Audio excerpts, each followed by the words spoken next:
Hello, dear attendees and panelists. This is Mehmet Onur Partal from Invest in Istanbul office run by Istanbul Development Agency. I would like to thank you all for participating in this webinar called Istanbul Webinar Series for Regional and City IPAs, Volume 3. We are all going through strange times surrounded by the pandemic.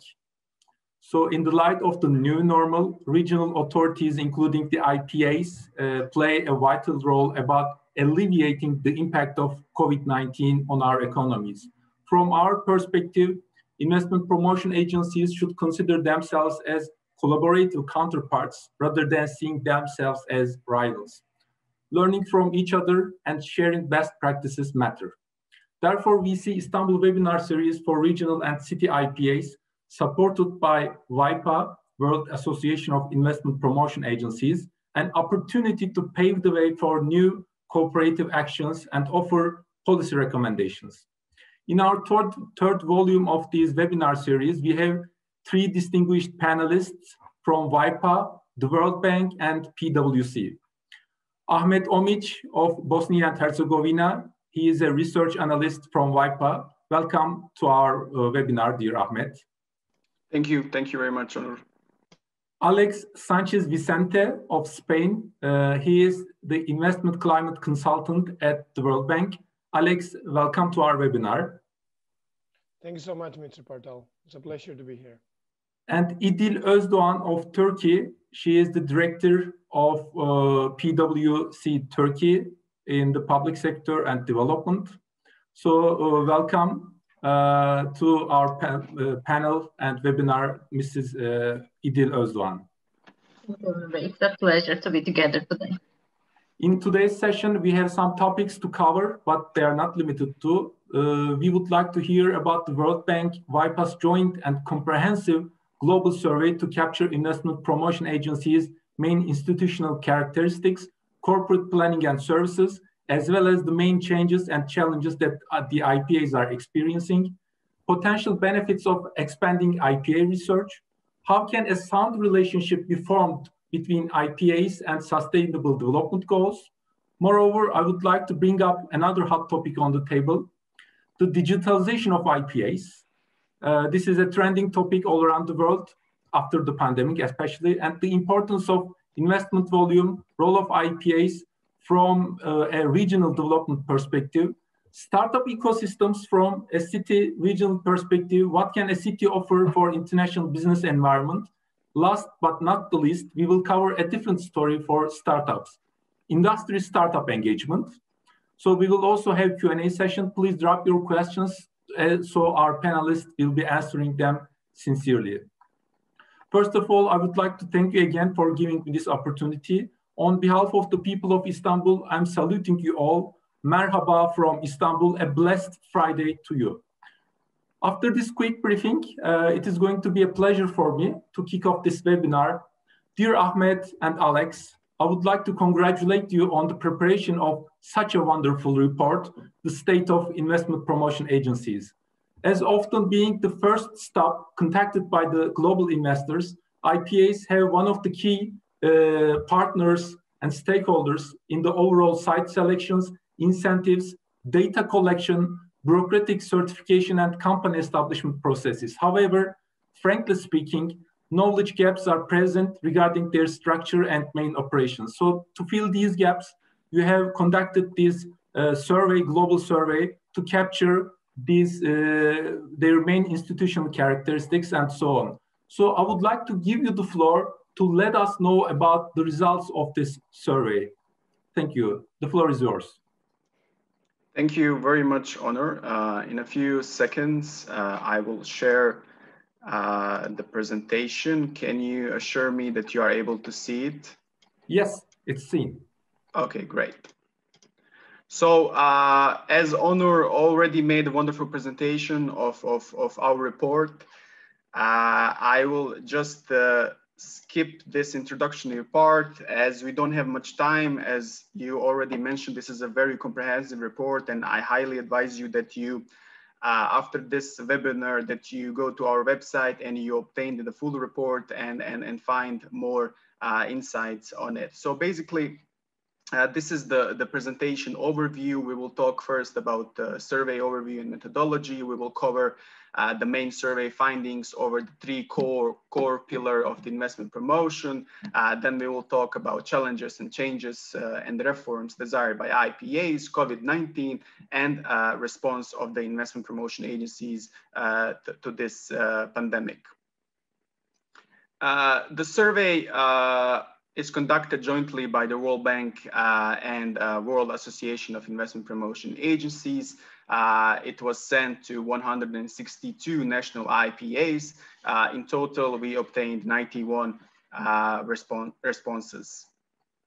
When we see the geographical distribution of respondents, mainly they are coming from Europe and Central Asia and Sub-Saharan Africa. In terms of income distribution, mainly they're coming, mainly the respondents are coming from high income countries and upper middle income countries, as you can see on this table. The report is structured around the novel World Bank framework for the investment promotion.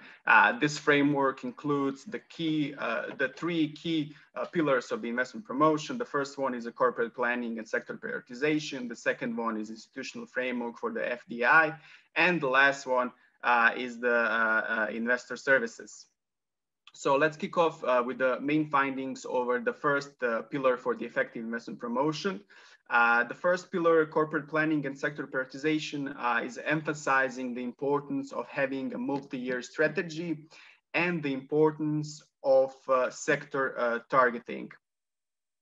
As we can see on this graph on the left side, the majority of IPAs, they do have this key strategic document. However, still quite large number of them is lacking this key document that tracks day-to-day activities, and that's actually representing the road to success of an IPA. Furthermore, the survey findings are showing that the IPA strategy is influenced by the SDGs, mainly when it comes to the identification of the sectors and activities for the investment, and in establishing strategic partnership with policymakers at the national or international level.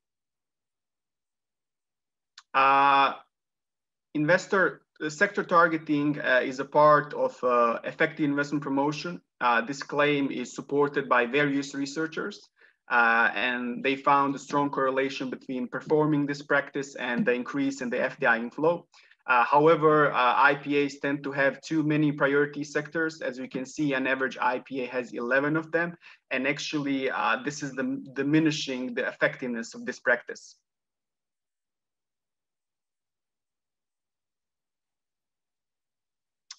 This table is showing us the top 15 priority sectors as stated by IPAs. The #1 priority sector is renewable energy. These are very encouraging results, especially in the context of the SDG agenda. Renewable energy sector is very important for the reaching two SDG goals, SDG goal #7 and SDG goal #11, affordable and clean energy and sustainable cities and communities. Other sectors that are in the top 5 are combination of traditionally targeted sectors like agriculture, fishing and forestry, and food products and beverages, and high value added sectors such as pharmaceutical, biotechnology, medical devices, and IT services. When we present the data of top target sectors over different income groups, we can conclude that IPAs coming from high income countries tend to focus more on high value added sectors. You can see this on this graph in the upper left corner, where the top 5 priority sectors of IPAs coming from high income countries usually belong to this category. When we see the results for the other 3 income groups, mainly IPAs are focusing on the traditionally targeted sectors in the primary industry, such as agriculture, fishing, and forestry. This sector is the #1 priority sectors over these income groups. So how these sectors are selected? Mainly, they are based on a national development strategy of the respective countries or similar policy document, and also they are selected based on prospects of the FDI, export potential of these sectors, etc. It's very encouraging results that all IPAs are performing some kind of analysis when doing the selection process. As we can see that there is no IPA that selects sectors without any analysis. Now we kick off with the second pillar and the main findings of the second pillar. This pillar is emphasizing the importance of institutional framework under which IPA operates. It tells us that IPAs with the business-like structure are more successful in bringing investors to a location, as are those with institutional and financial autonomy, operational independence, and the degree of flexibility to adjust the internal structure and the resources. The literature of investment promotion also indicates that it's very important of mandate clarity for an IPA. In terms of organizational structures, IPAs are mainly semi-autonomous agency reporting to the ministry, subunit of ministry, or autonomous public body. When it comes to the reporting mechanisms, generally they report directly to the ministry, more than 60% of them. Usually this ministry is either a Ministry of Industry or Ministry of Commerce. As I mentioned, this pillar is emphasizing the importance of mandate clarity for an IPA. However, results are showing that that IPAs tend to have too many mandates. For example, 53% of them have between 6 and 10 mandates. The most common mandates are the promotion of foreign investments, promotion of domestic investments, followed by policy advocacy, matchmaking services, one-stop shop, which is very important, export promotion, screening approval of investment projects, and promotion of sustainable development goals. Additional analysis of the number of mandates and correlation with the log GDP per capita is showing us that developed countries tend to have more specialized IPAs with clearer mandate of investment promotion. The slope here is telling to us that as a log GDP per capita increase, the number of mandates tend to decrease. Log GDP per capita in this case serves as a proxy variable for the development. Another very important element for successfully performing investment promotion and other mandates is the budget. The budget of an IPA has immense influence on the quantity and quality of the staff, range of performed activities, and existence of overseas offices, and of course many other elements. Mainly IPAs are financed through the governments. Some of them are also supplementing their budgets through the fees that are obtaining from the investors, and also through donations of international organizations. Mainly IPAs have a budget up to 2 million, 34% of them. However, there's a substantial number of IPAs that have a quite large budgets. For example, 25% of IPAs have more than 10 million.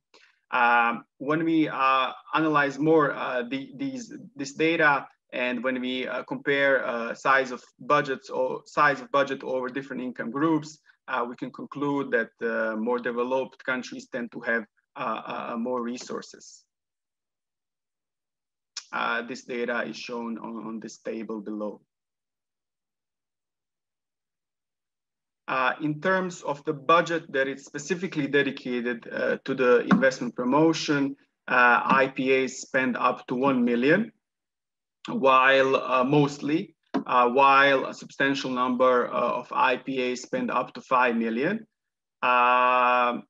When we see the allocation of this budget, which and you can see this information on the right graph, majority of the IPAs spend this investment promotion budget on investment generation, while the lowest amount is spent on policy advocacy, despite its importance for the overall investment climate. And also, I would like to point that in the recent World Bank survey of investors, it's shown that this service of IPAs is actually the most value service for investors. Investors really appreciate when IPAs are delivering services of policy advocacy. Now, my colleague Alex will continue over the main findings from the third pillar of effective investment promotion, and this is investor services. Thank you so much, Ahmed. So yeah, now talking about the third and least pillar for effective investment promotion, is revolving around the ideas of having a very wide and very effective investor service offering, either for established investors and also for prospective investors that may be interested in the country.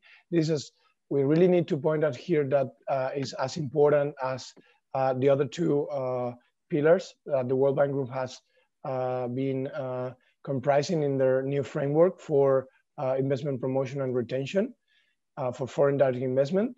And why is that? Because agencies need to have also the institutional setup and also the corporate planning, the prioritization, the targeting of their activities, but they really also need to have meaningful investors and services that are actually useful for them in order to establish, in order to set up their operations and also link and expand with the domestic economy, right?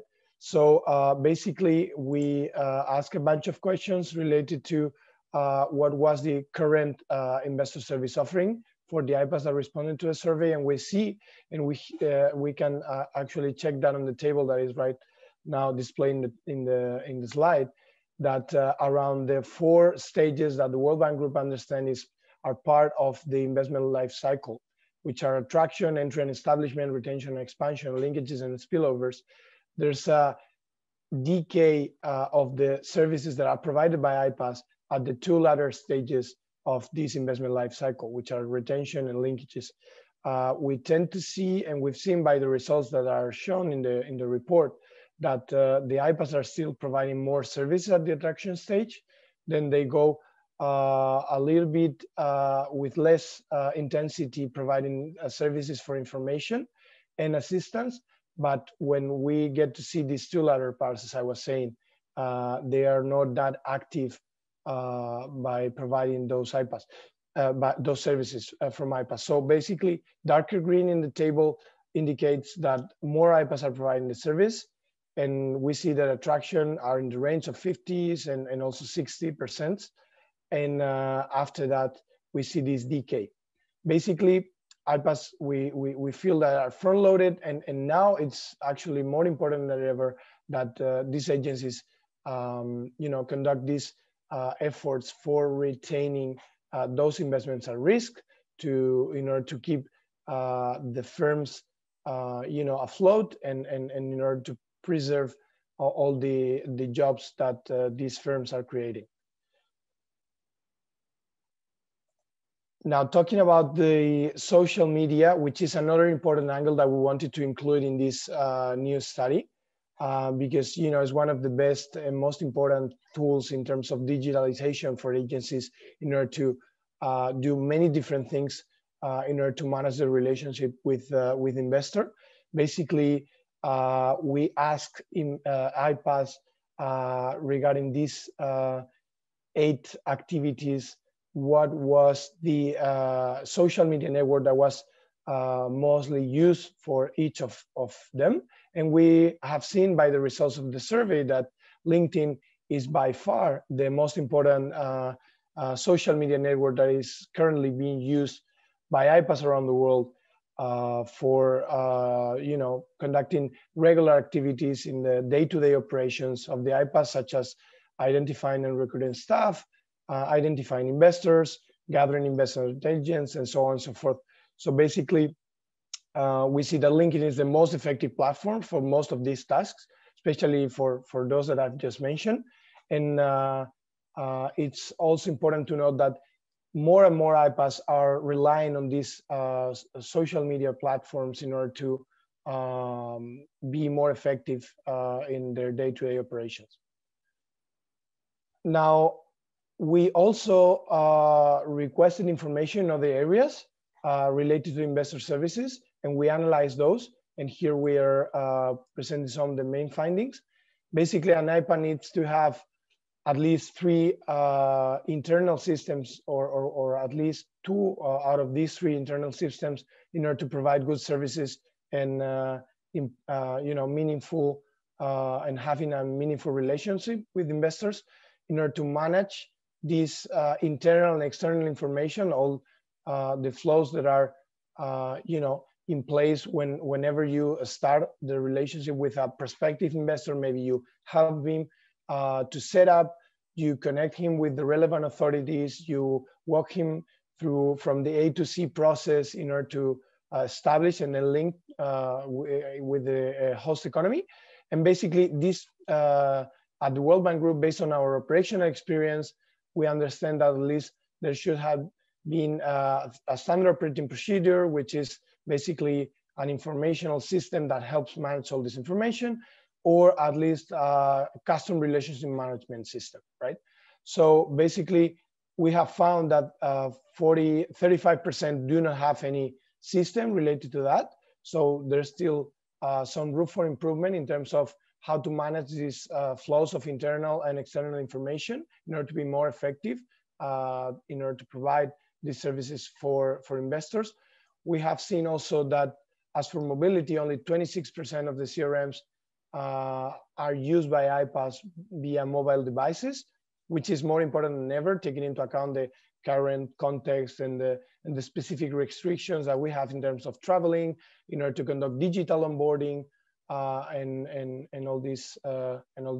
Also, IPAs tend to be often very focused on the number of activities completed, for example, the events organized or attended or you know, budget spent, but they're not really focusing that much on the real impact and on the final impact that their activities are having on the national economy, such as investment generated, investment retained, investment at risk saved, and exports derived from FDI firms, job creation, jobs for women, and so on and so forth, which are of much more interest and important, not only for the IPAs itself, but for the national economy, for the related stakeholders, for the ministries, for all the different public entities that are supporting and are dealing with investment as well.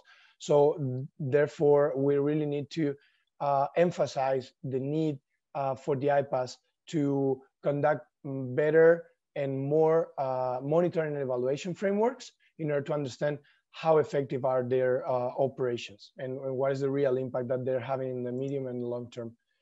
So basically, just to finish before we get into the addendum of COVID-19, we also requested some information regarding the biggest challenges and the reforms they wanted to for the governments to put in place in order to become more effective and to be able to attract and retain more investments.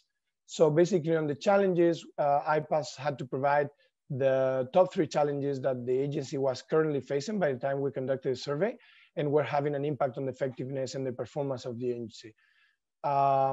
We see on the left side chart, highlighted in red, that budgetary issues and financial limitations received the largest number of mentions as one of the biggest challenges that IPAs are currently facing. There's also defiance on the bureaucratic and procedural issues and the capacity of their staff. So this is kind of in line with what we've seen in previous survey exercises at the World Bank Group. And on the right side, we see highlighted in green that with regards to reform, up to 59% of the agencies demand for better institutional coordination or organization. This is basically in the form, which can take the form of interagency groups, also better frameworks for institutional coordination. So from both policy and operative side, IPAs are demanding for more coordination across the governments and across the public and private sector entities. Basically, just to conclude, what we've seen by conducting this exercise and taking into account the experience in terms of operations that the World Bank Group and also WAIPA has in providing technical assistance to many developing and developed countries in order to attract and retain foreign direct investment. We have seen that IPAs have a pivotal role in a key instrument to governments in order to promote this economic growth by attracting and retaining FDI. And they are better positioned than anybody else in order to provide this wide range of investor services for them to help them flourish in the host economies. Basically, many of them, we have seen they're still lacking of a solid strategic alignment and an appropriate institutional setup. And with regards to the third pillar that I was just mentioning on investor services, they're still like front-loaded and too focused on services at attraction and entry rather than the more important than ever retention and linkages and spillover services. Basically, in order to overcome these current global development challenges and amidst the global pandemic, most importantly, the current scenario, they will have to strengthen their efforts in terms of retention, reconfirming their strategies, reviewing their value propositions, and supporting these conducive policies for investments. So now that's the more general part of the study. And as the team prepared to publish this 2020 global survey, the COVID-19 ramped up and impacted all facets of our lives for sure. So we thought it would be great to also understand a little bit better what was the preliminary impact that the COVID-19 was having on IPAs and how were they coping with the related effects in terms of the organization, in terms of the sectors, and in terms of the measures that they were be putting in place in order to help investors. So basically, the survey team leveraged the World Bank Group and WAIPA's regular and close contact with many national IPAs in order to have a rapid response about these critical issues.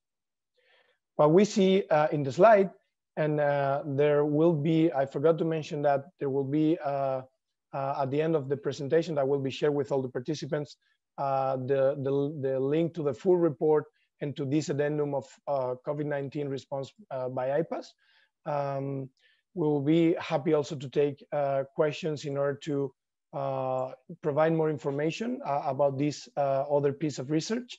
And the key results that we've seen in this part, that investors experience negative impacts on production, on revenues, on employment, on supply chain flows, on investment activities.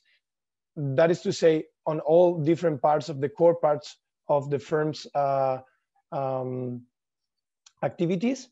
Basically, severe disruptions were also looked at services. You know, the most hard hit sectors were hotels and restaurants, tourism, other travel and other tourism related services. Also, we saw a very important preliminary hit on manufacturing, and automotive and textiles were the most important sectors affected. Other sectors we've seen that have been more resilient in terms of how have they been coping with revenues, especially in supply chain flows. And those have been related to IT, which are, for example, computers and software, also related to media, and of course, all the sectors and segments related to life sciences applied to health, such as pharmaceuticals and medical devices. The survey also found that the pandemic forced IPAs to restructure the way they were doing their everyday activities. And we found that up to 83 IPAs turned to work remotely, which is a very nice and great figure because they have shown that they were ready to some extent in order to keep providing these services virtually to investors. And also we've seen that aftercare and policy advocacy has been very important in order to mitigate these first impacts in terms of the investors. So 66% of IPAs are maintaining close communication with investors during the pandemic, and up to 60% are assisting them in order to resolve issues. Now, basically, and we're just about to finish, about 2/3 of IPAs are still providing information on COVID-related impacts and measures that they can apply in order to have services in this relief stage. And systematically, they're gathering information on the issues. Up to 63% of IPAs are doing that, while 59% are solving the individual investor issues. We see by all these figures that I've just mentioned that many IPAs, even those for developing countries and for the low-income countries, are still working virtually, are still providing services to investors. And with regards to what they should do in terms of the short term, well, we see that the competition among the locations will increase for sure. And there's gonna be extra efforts done by the IPAs in terms of what they need to secure the projects. So basically at the World Bank Group, we understand that they should, first of all, keep the focus on the retention services I've just mentioned. This way, they will be preventing the existing investors from divesting or from leaving the country. They will need to reprioritize on target sectors. They will need to revise their strategies, their corporate plans in order to understand what are the comparative advantages they have as opposed to other competing countries. They will be also having a key impact by the digital transformation, strengthening the existing digital investment promotion practices.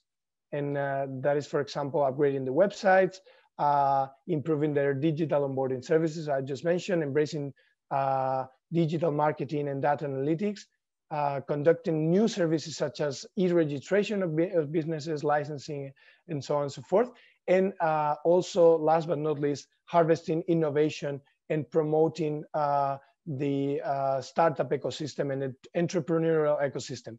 So basically, that's all from my side. Thank you so much. I hope you have enjoyed all these new insights that this study has brought in the field of IPAs. In this presentation, I just said, we will include the link to the full presentation, to the full report, and also to an interactive platform that is hosted in WAIPA's website in order to play a little bit with the data from the report so that we can see different aspects and different angles of it. And over to you guys. Thank you so much. Thank you very much, Alex and Ahmed. This was a very enlightening survey. Alex, before giving the microphone to Idil, I've got a question for you. What other potential benefits of expanding IPA research do you foresee? Well, that's a very good question. Thanks. I think that, even though these scientists have been, in the public sector, and also some of them working with the private sector from a long time ago, from several decades ago, it's still quite unclear how they've been, interacting in terms of how many of them are right now, what is the actual census that we can have. And that was something that we kind of struggle at the very first stage and preliminary stage of this study and this work, because we had to build from WAIPAs and World Bank groups different census of IPAs, and then we got to see that we had to update a lot of our information because they tend to change a lot. They are subject to many different governmental changes, and every time there's a new government, some of the agencies change in the form of, for example, being an autonomous agency or being dependent of a subunit of the ministry. So, I think this study, first of all, brings a lot of light in terms of how many IPAs are there in terms of national economies, and what are the characteristics of them. Now, talking more about what else could be done, I think for sure we really need to keep digging deeper in terms of what is effective in terms of investment promotion, what is effective in terms of investment retention, what are the most important measures, and perhaps on the services side as well, what is working on FDI in terms of attracting and retaining these investments, and what other measures perhaps many IPAs are still focusing on those and are performing those, but they are not really paying off in the long term. So I think definitely there's a lot of room for improvement in terms of what researchers and what entities such as World Bank Group and such as WAIPA and many others can do. And also there is a need kind of in a more proactive way from IPAs to understand better how their work is actually paying off in the medium to long term. Thank you.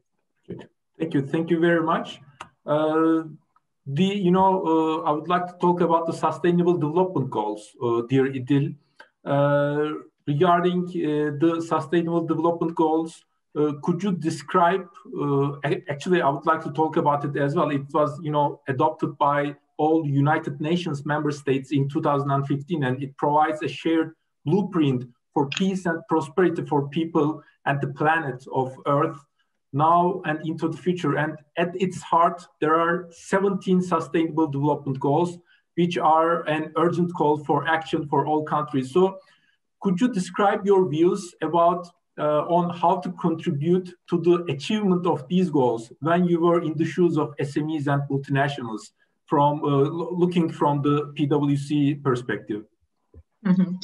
First of all, thank you, Onur, both on behalf of yourself and your valuable organization. And dear Alex and Ahmed, it was a very insightful report. I want to start my words, by telling how important the IPAs as they have never been before, because, the world is changing. Disruptions are very rapidly, evolving the world, and the governmental organizations have to be more adaptive than they have been before. So that, you have very rightly mentioned that to attract an investor to a country is crucial. But, we know that most of the greenfield and even the brownfield investments are expansions. So that aftercare services and taking care of who is within the country is crucial. So, SDGs are crucial as well, but there is I think attention that we should give. Regional development agencies are the most important tools, and the IPAs are the most important tools for the Turkish ecosystem to be able to endogenize these SDGs, because you have referred to 17 SDGs.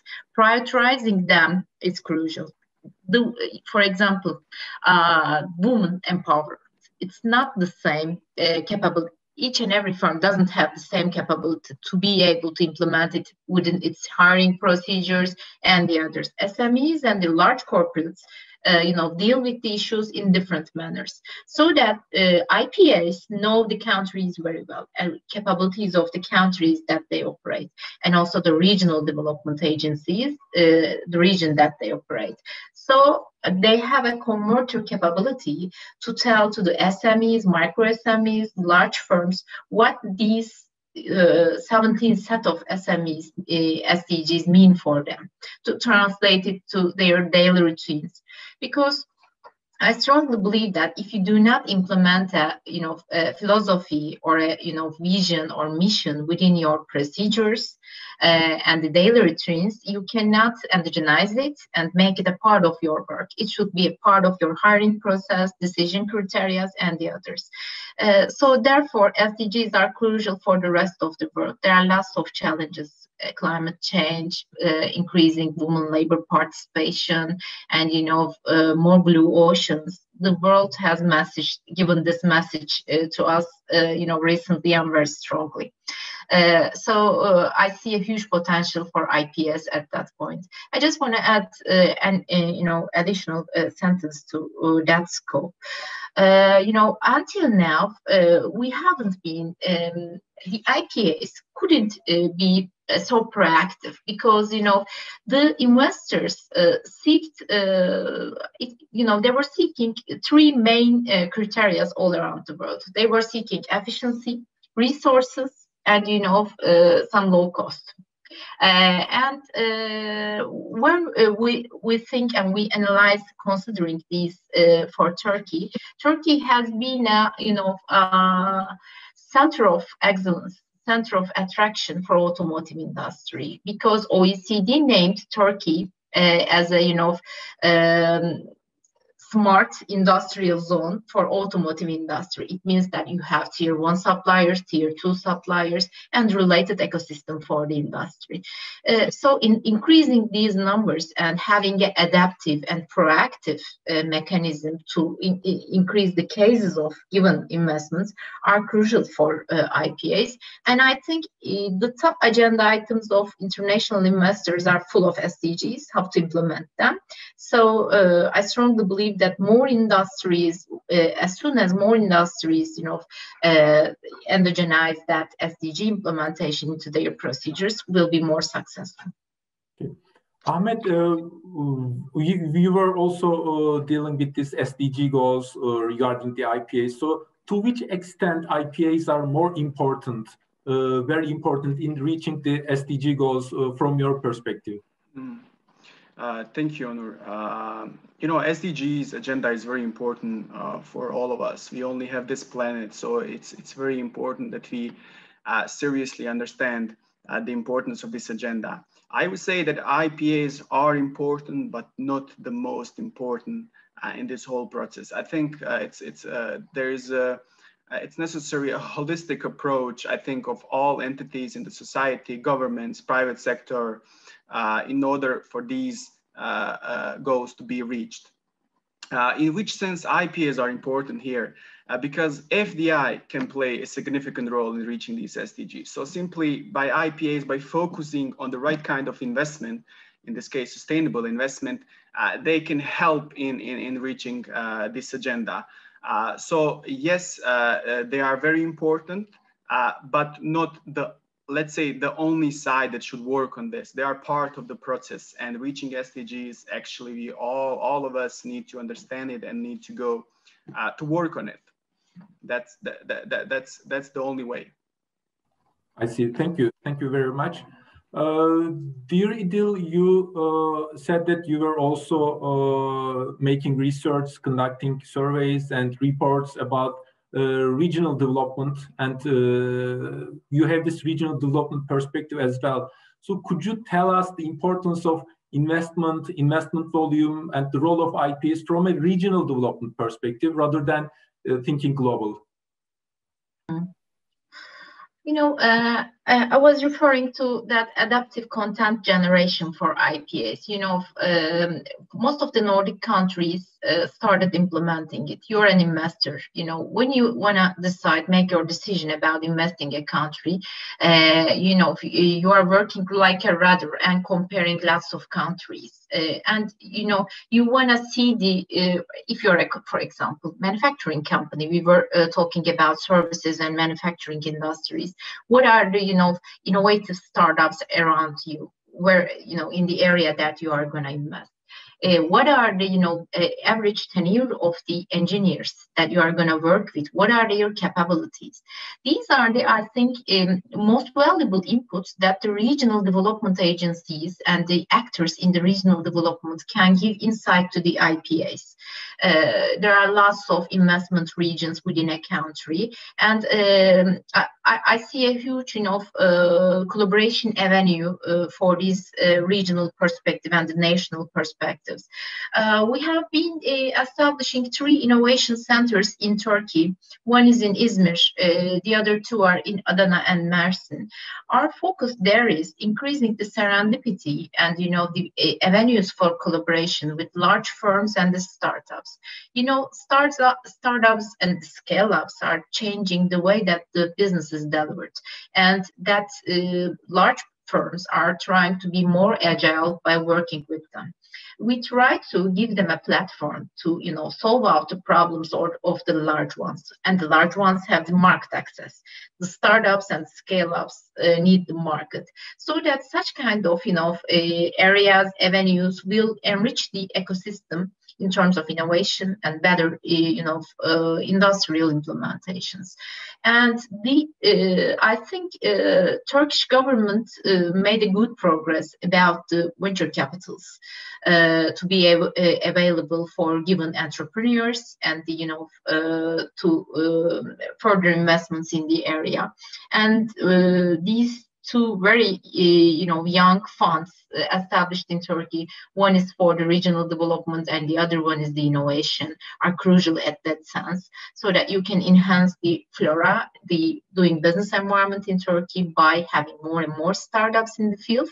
And I think it has a very positive correlation with the inbound investment to country. So there is a linkage, and we should strengthen this linkage in every country. This is my very personal opinion.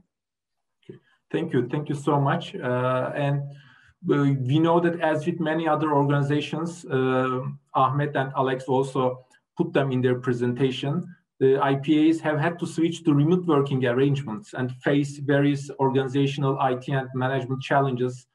For IPAs, this has meant canceling in-person site visits, investor visits. We are canceling our events, fairs, missions, roadshows. But on the other hand, IPAs are now regularly providing information via their websites, and also they are switching immediately to digital tools and solutions. So, dear Ahmed and Alex, according to your experience and views and your results and findings from this survey, what are the main challenges of digitalization of IPAs?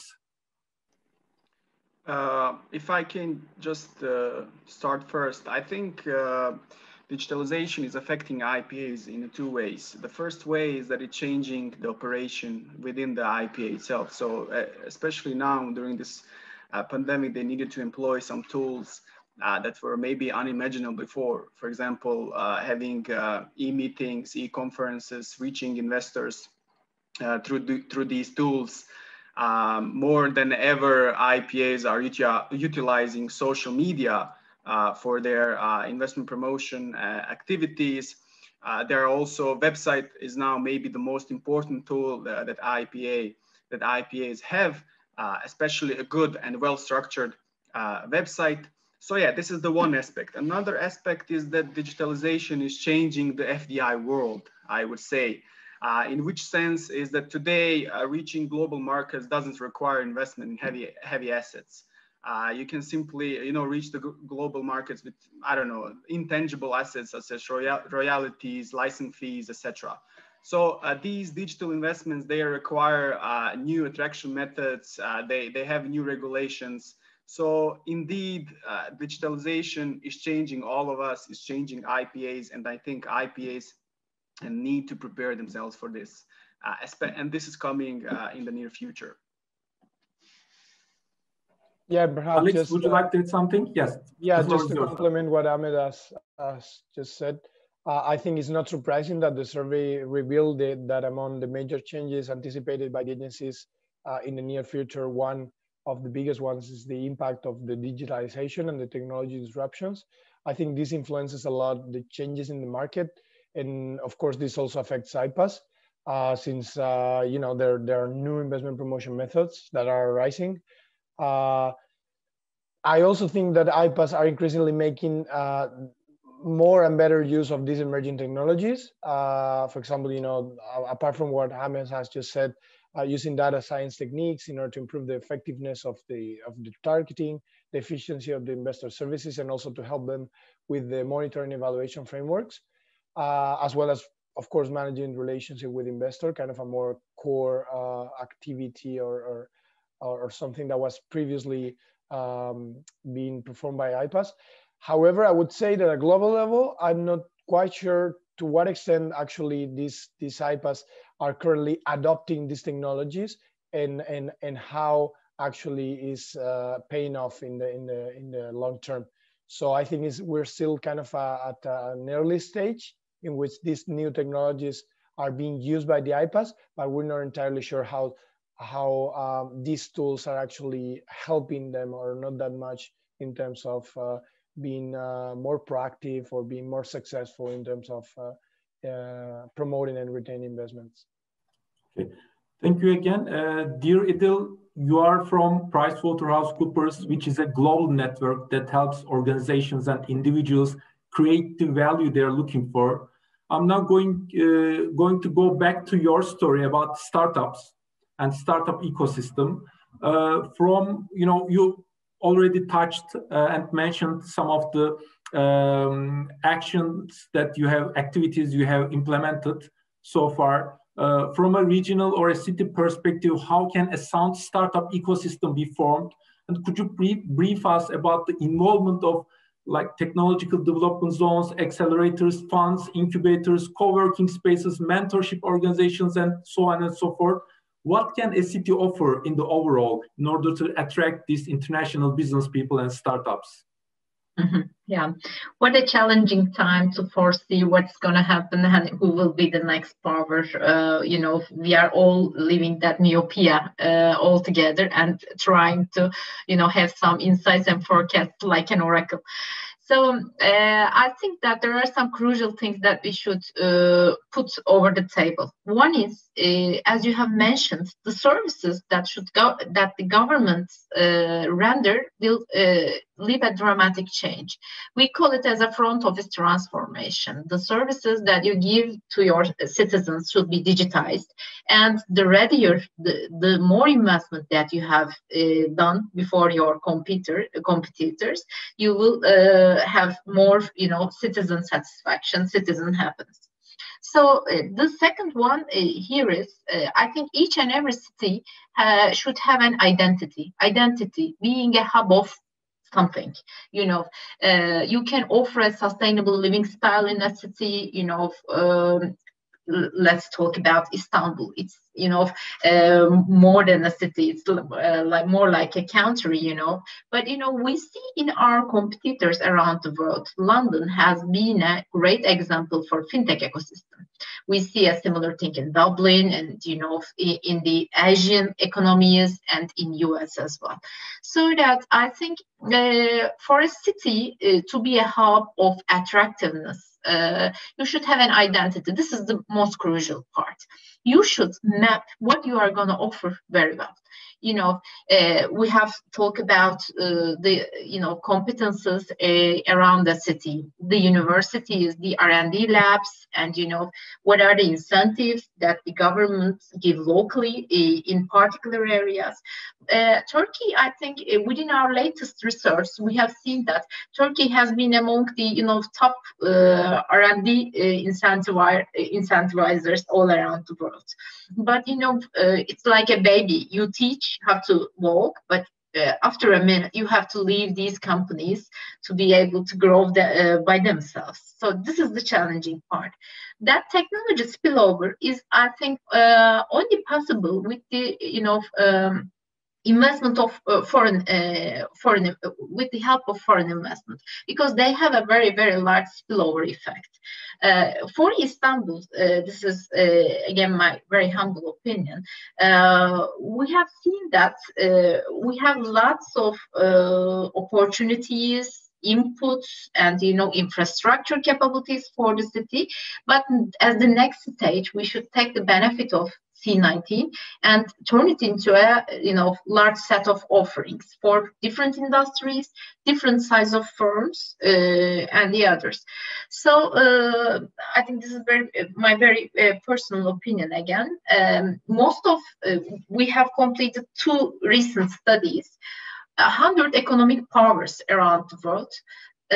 67 of them are companies and the rest are countries.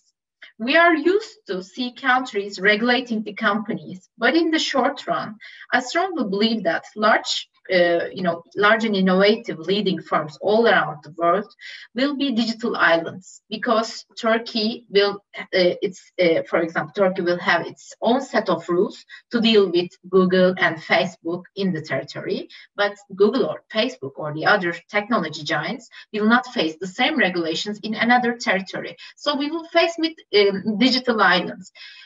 As soon as we define our data, related regulations, our approach to, data-based products, will, I think, run faster with our competitors. This is my saying about it.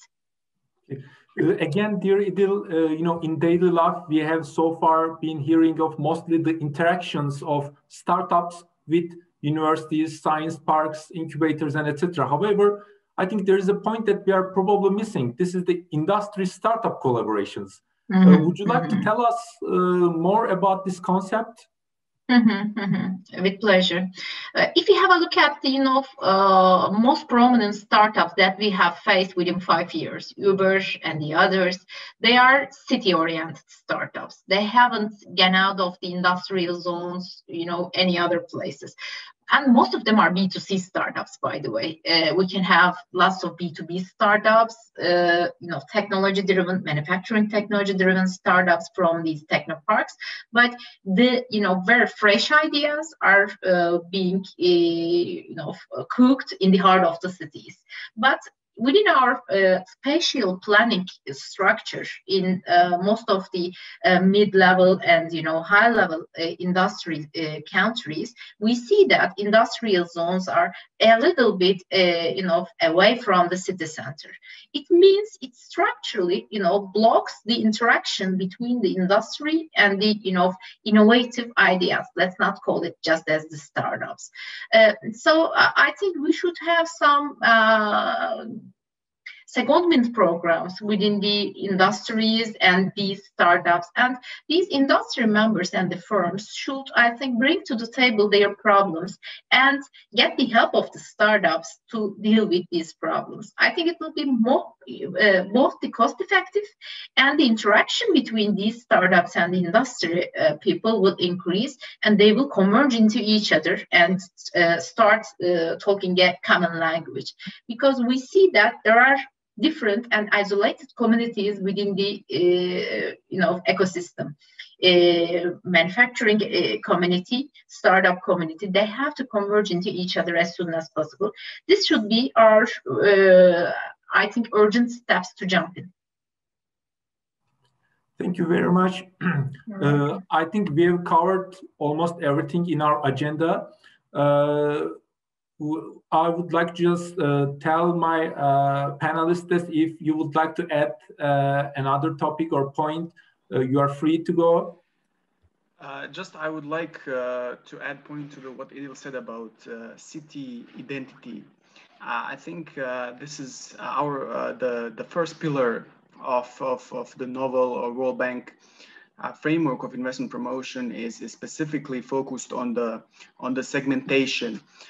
This means specific focus to the certain industries and focusing all the attraction efforts only to these sectors.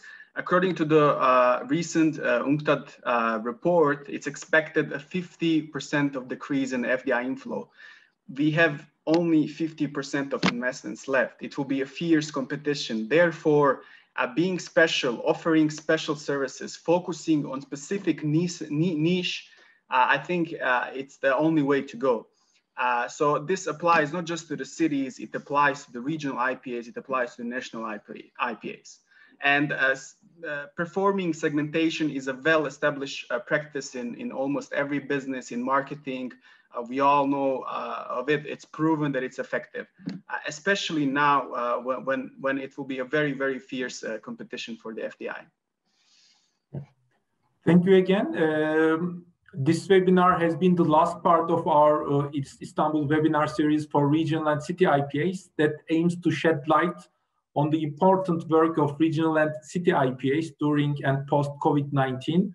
For example, how regions and cities can support existing and potential investors with credible information and data, create the right linkages with other partners and networks, and what strategies, regions, and cities to develop a clear value proposition. I would like to thank you again to all my panelists, especially to Alex, because he's in Washington, D.C., and there is an 8-hour difference between Istanbul and Washington, D.C. It's early in the morning there. Thank you again. Thank you, Ahmed, Idil, and Alex, for your participation and your priceless, invaluable remarks and comments. Thank you very much. A big thank you to our all panelists, and bye-bye.